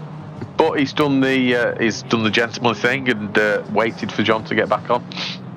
Which explains why Nathan and another car. Yeah, all 3 of them took advantage. Yeah. That's great to see, though. You know, realizing that you made a mistake and not wanting to take advantage of it and just waiting for the other car to pass you again, even if that means that you lose another 2 places. Yeah, definitely really great sportsmanship from Brophy. But I can just imagine, sitting behind the wheel in that situation and seeing that many cars pass from your good sportsmanship is got to be a little bit of a sting in the tail. It has, but everybody respects it more, don't they? Oh, definitely. Yeah, I mean, when we've been racing with Mark for a couple of seasons now, and he's a really, really great driver and really, really supportive of his teammates. So, yeah, it doesn't surprise me to see him do that.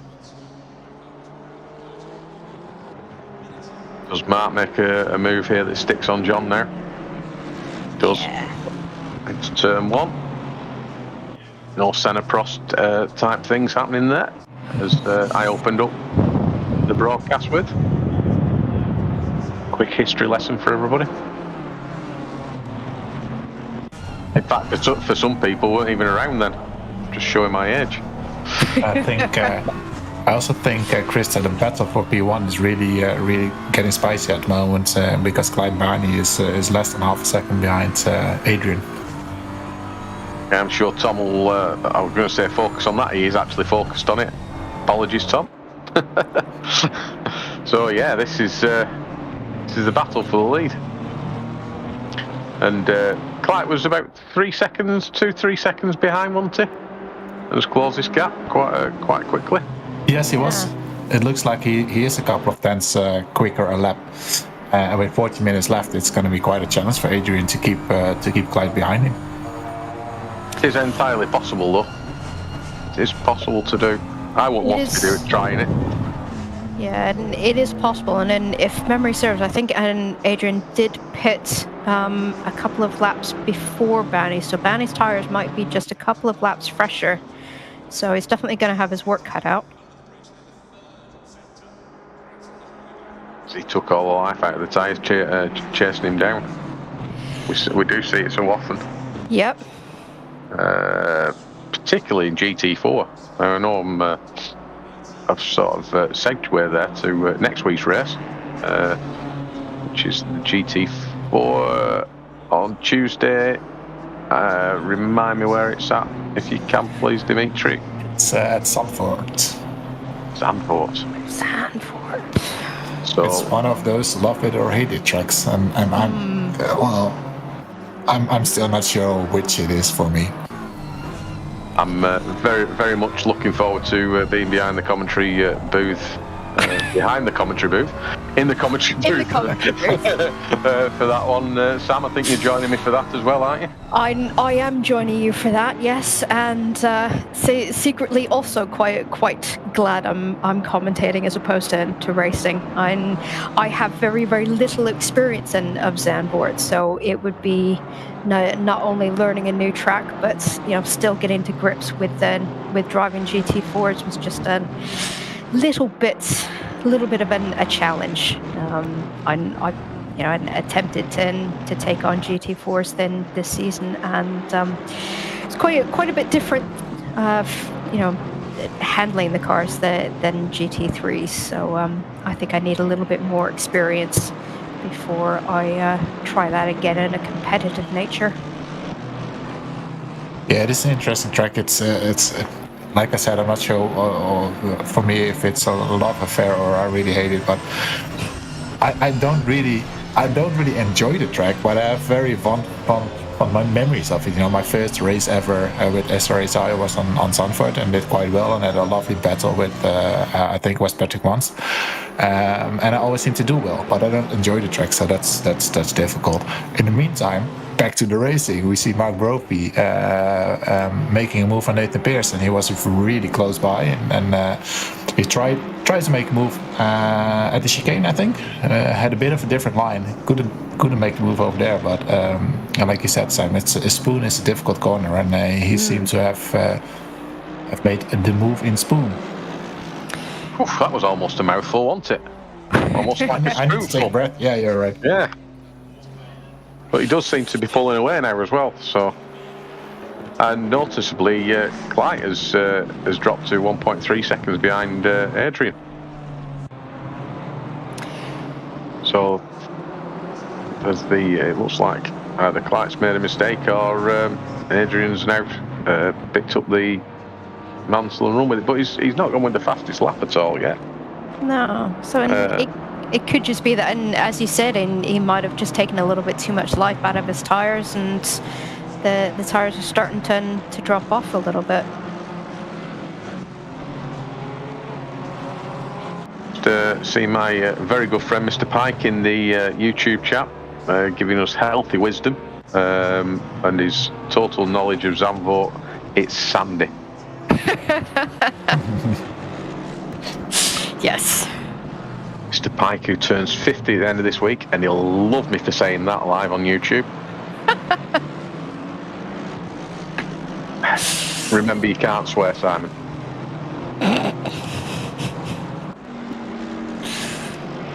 No, but he can use emojis.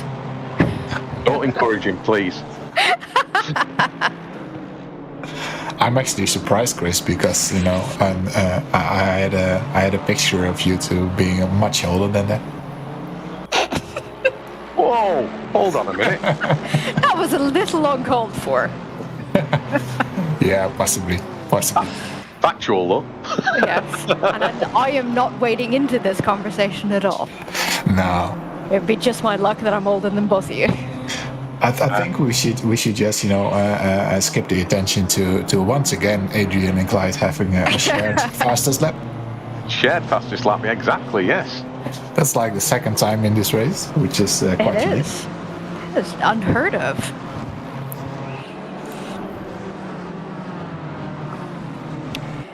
Like going to close the gap, do you think? It does look like he's trying. It's down to 0.8. Yeah, and there's some traffic as well, so that could come into play. And Adrian is flashing his lights to make his presence known. So do something, isn't it? He's just gone past, and a bit extreme getting off the track there. He's not even in a Honda. It's easily done though, when you're concentrating on your race and a front runner comes up on you a lot quicker than you expect. It can just completely throw you off. Yeah, you dip the outside tire into the grass and you just can't get it back in onto the tarmac again. It just wants to stay outside of the track then. Yeah, and it's almost safer not to fight it because you're worried on the last thing you want to do is to take the leader out in the middle of a battle. Exactly, and this is an awkward place. Yeah. Oh, well managed. Very well done. Very well done there, Lulu. Yeah. have ended so much worse. But with 8 minutes left of this race, there's still a chance that Clyde can pull this off. Seeing that Vincent Vilcek is only 0.3 of a second behind John Baton as well. They're in 8th place.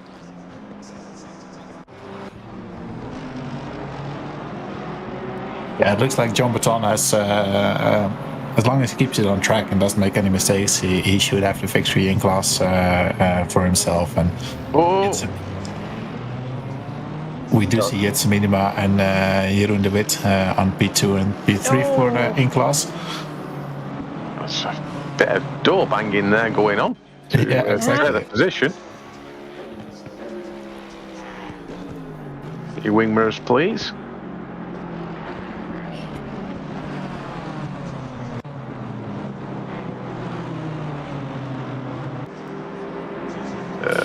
Adam Izalovic against, I'll let you pronounce that. Is it Jerome? Yeah, let me check. I think it's Jeroen. If I remember correctly, it should be Jeroen de Wit.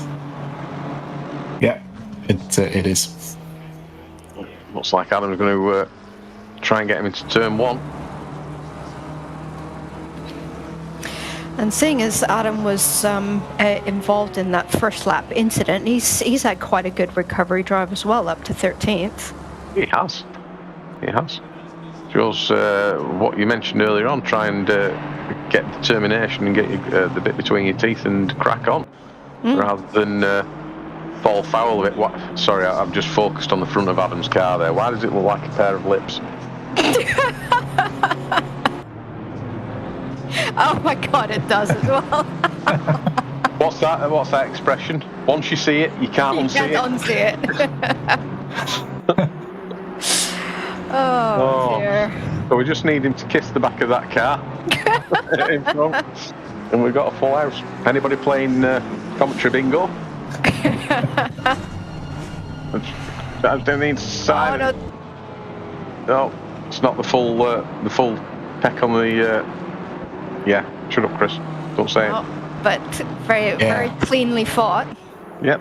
And unfortunately for Jeroen, he went a bit too deep and a bit too far to the outside, because usually when you're on the outside like that, you can have a great exit and fight the other car again, but that was just a bit too much on the outside. Yeah, I think he might have overcorrected just a little bit to avoid the touch, and went a bit wider than he expected or intended. So we see the Castro livery of Jitse Minima, P2 in class, P11 overall. So is that the Toyota Toms inspired Castrol livery on a McLaren?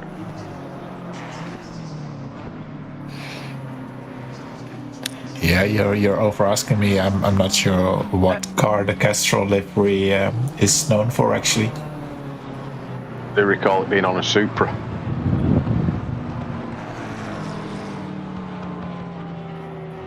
So I could be making this up. The only Castrol livery I know is from Le Mans Racing, but somehow I don't think that's the Castrol livery you're referring to. It does look that Adrian is keeping Clyde Barney at bay, and he has 4 minutes left. Has to keep him at bay for another 4 minutes and probably one lap. And noticeable is the track is now optimum as well, so it should be flat out racing. Yeah, they can have a flat out race for the final 2 laps. And speaking of which, Barney's just taken the fastest lap, where it was split between the two of them. In the words of Meat Loaf, you just took the words right out of my mouth.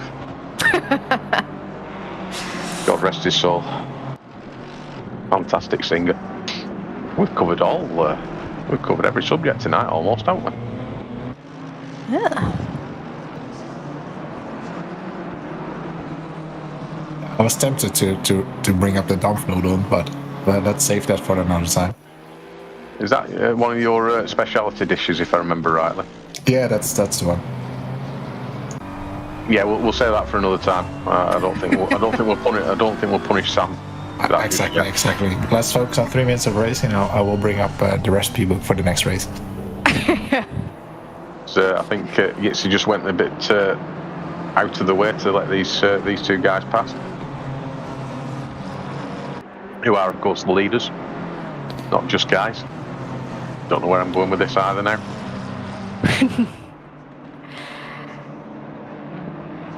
Yeah, and Adrian seems to be trying to keep that gap fairly consistent at, in and around the 1 second mark. So I'm actually not going to complete that sentence because it would be just my luck to put commentator's curse the first time me commentating, and I don't want to do that to a friend. So not going to finish that sentence. Well, I can say that Clyde is doing a great job of keeping the pressure up, and that's all he can do. I think the pace difference between the two is not big enough to really make a easy pass. I don't think Adrian will allow it to be easy anyway, but Clyde is really staying close, keep the pressure up, and probably hoping for Adrian to make a small mistake. Yeah, I'm not going to curse it either. I'm not even going to talk about it. In the YouTube chat, Change your subject. Yeah, Aaron's pointed out it was the Toyota Corolla, which I think was out of the World Rally Championship of Carlos Sainz many years ago. So there you go. More boring facts from Christopher. Learn something every day. To hear some really weird facts. Many years ago, I used to make bits for the World Rally Championship cars. It's a subcontracting company I used to work at. And they also made parts for the DTM. And that is boring lesson for the evening over. With less than a minute. For CV? With less than a minute left of this race. Dave Jr. trying to get 13th place now. Battling back after his stop-go 30. Some great defending by Jeroen de Wit though. But it looks like Dave Jr. has a great exit now, and he's probably going to have another go in T1. Another BMW with nice bright red lips as well. Dave Jr.'s, by the way, not Adams. You have a look at that.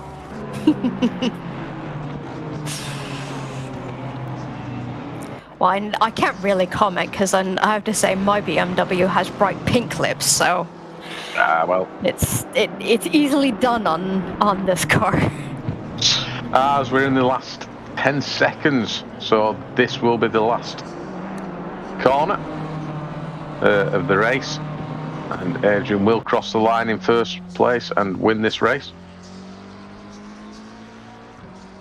Yeah, great job him. Yeah, and he has been under a lot of pressure by Clyde for the last 15 minutes, but he did not make any mistakes at all. And that's fantastic to see, as well as they turn up at turn 1, side by side. Dean Riley crossing the line in third.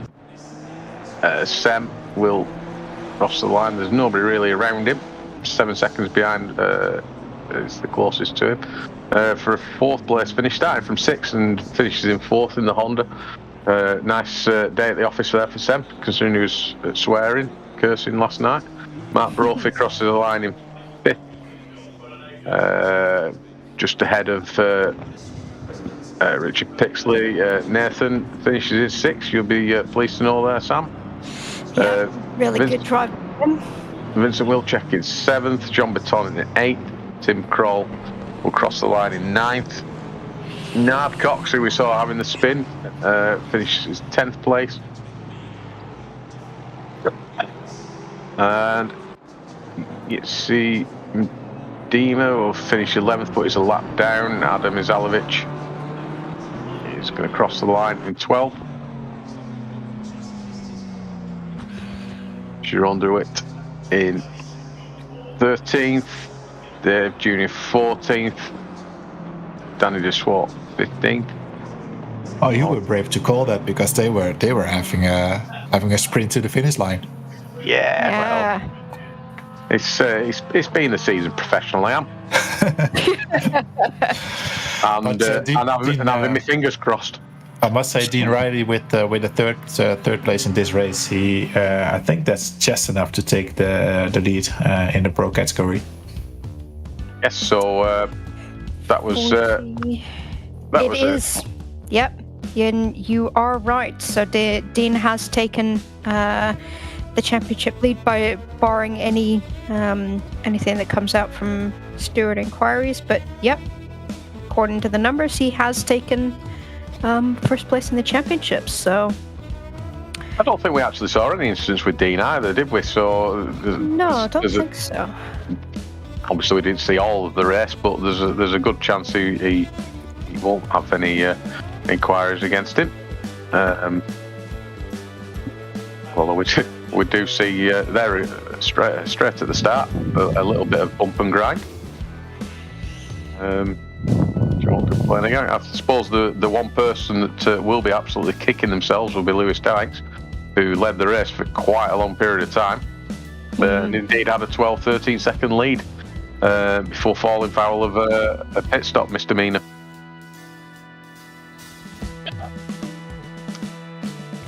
The early part of the race, would we say until about halfway it was wet race. It just started to dry into it, and a decision made about going on to dry tyres around about half distance. Yeah, it was pretty much bang on halfway where the rain stopped, but it did take a little bit of time for the track to dry out properly, but definitely made for some very interesting racing and some interesting strategy calls. Yeah, we see some really nice drift work there, followed by some not so nice drift work. It is Japan after all. It's got to be done. So they're right. That's failing to actually see who that is.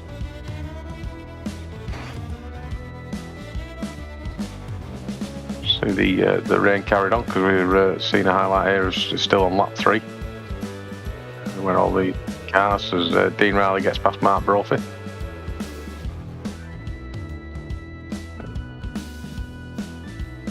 Nice move.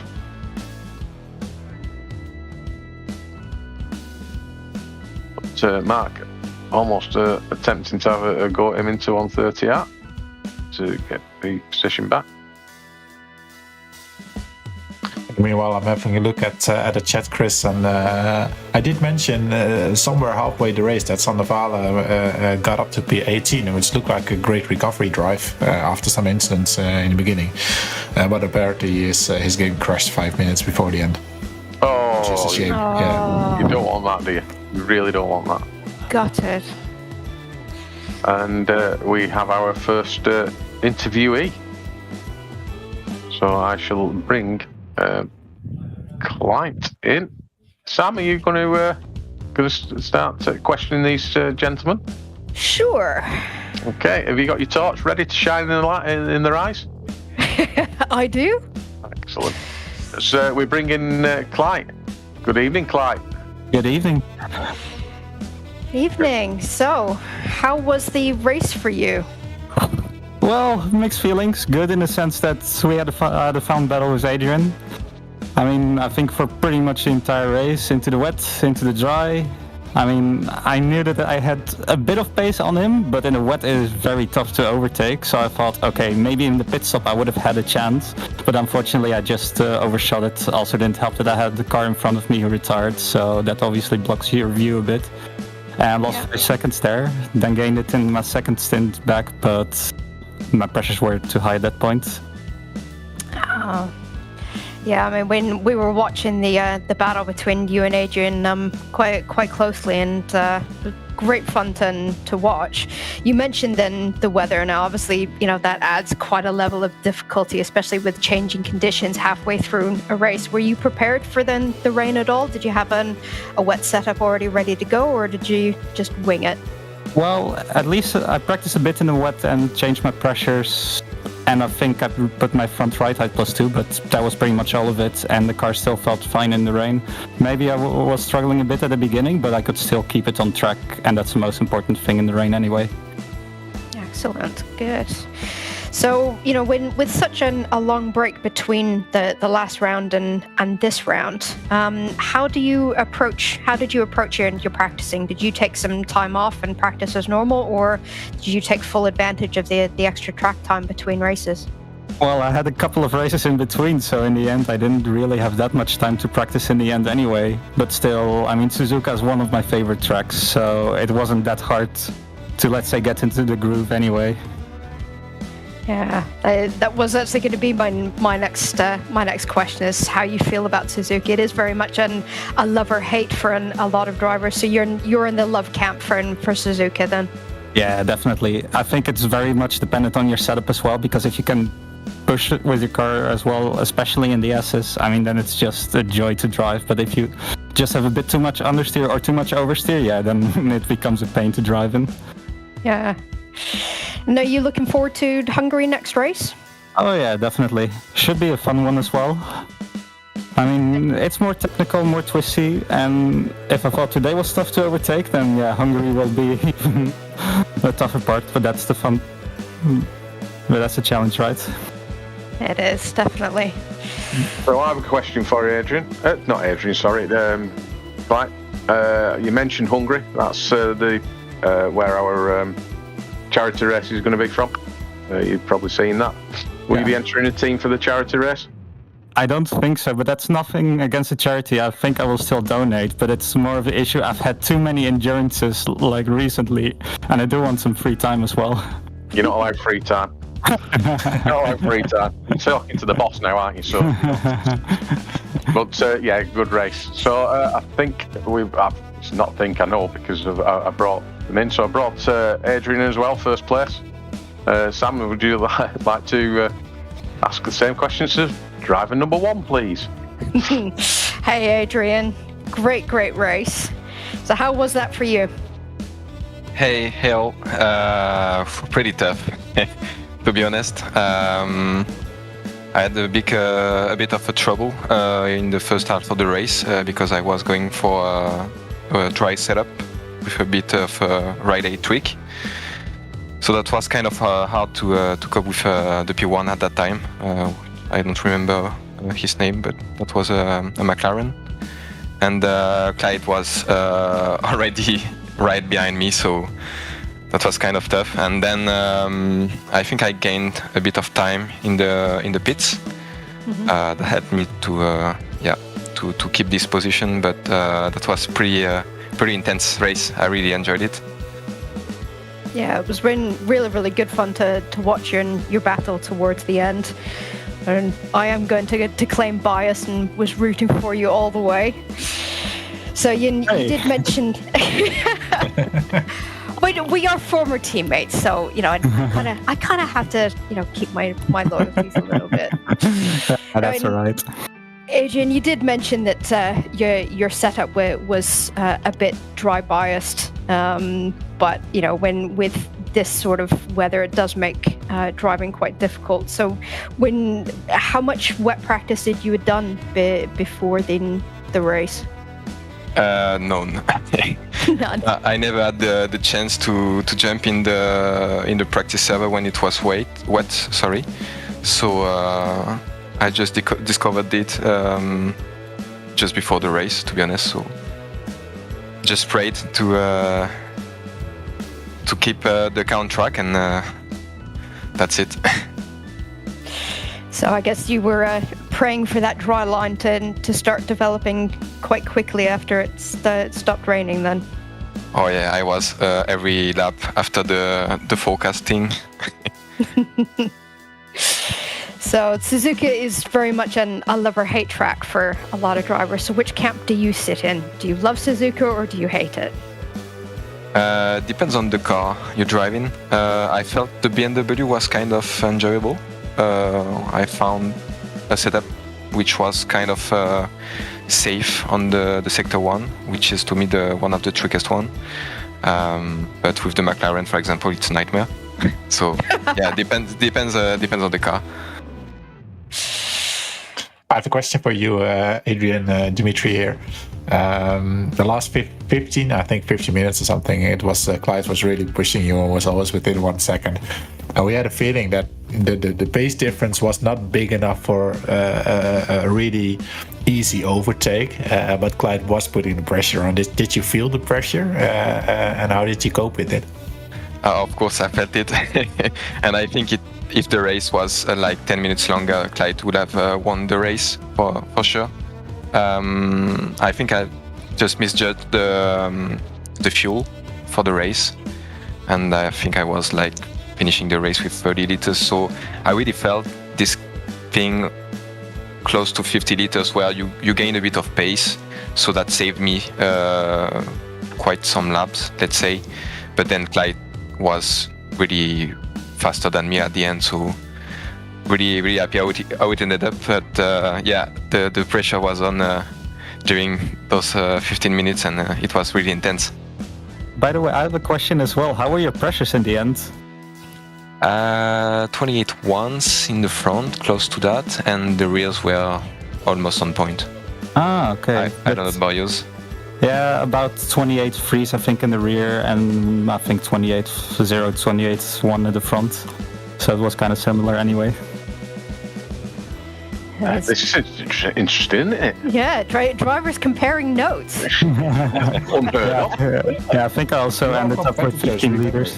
Yeah. So are you looking forward to Hungary, Adrian? Oh, of course, yes. I love the track. Did a lot of laps for another league to qualify on, so already have the setup, let's say.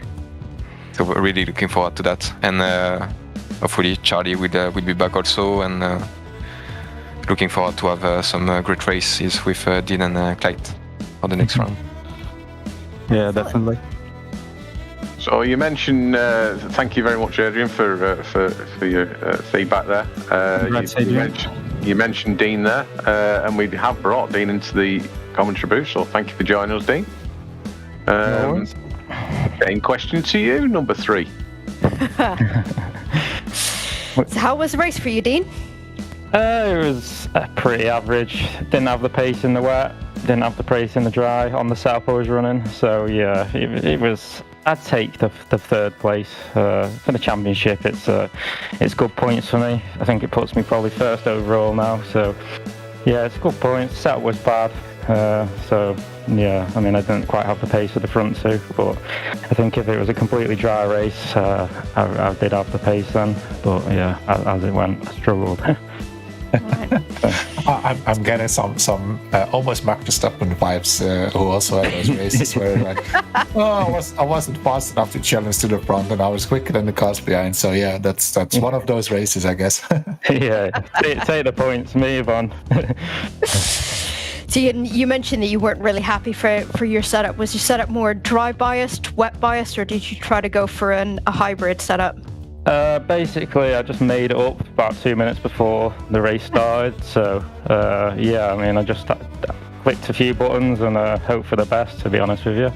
Tyre pressures were too high on the wets, and the tyre pressures were way too high on the dry. So yeah, the balance of the car wasn't right. So yeah, I took a gamble, but yeah, I'd say the points are good. Bit more practice, and yeah, probably could have challenged, but I'll take it. I mean, you mentioned in your practice. I mean, when I had a quick look at the practice server times just before the race, and noticed that you had topped the timing screens in free practice. You were the only one that didn't get into a 58. Yeah, I mean, on my dry setup, I mean, pretty much all my practice was dry. I think I did 2 laps just on the wet to see whether the dry setup worked, and I felt like it was okay. But I didn't have anything to compare against it pace-wise, so I knew I could drive it.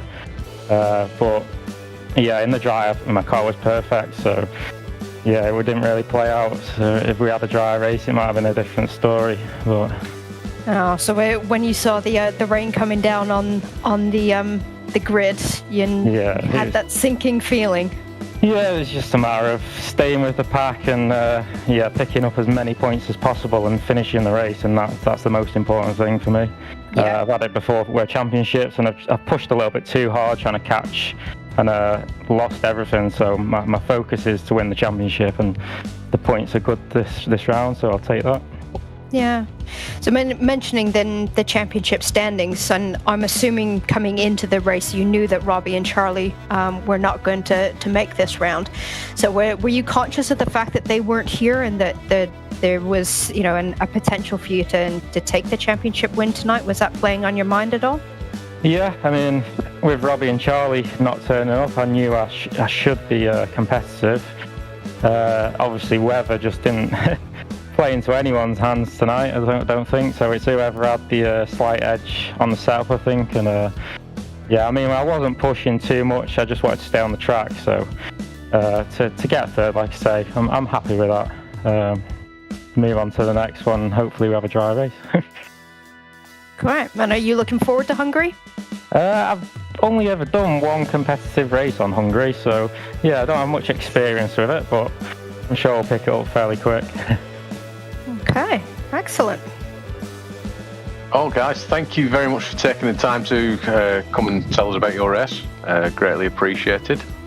And we look forward to maybe speaking to you at the end of the Hungaroring race. Cheers. Thanks, Chris. Thanks for the broadcasting. Yeah. Okay, so I think it's about time to wrap up tonight.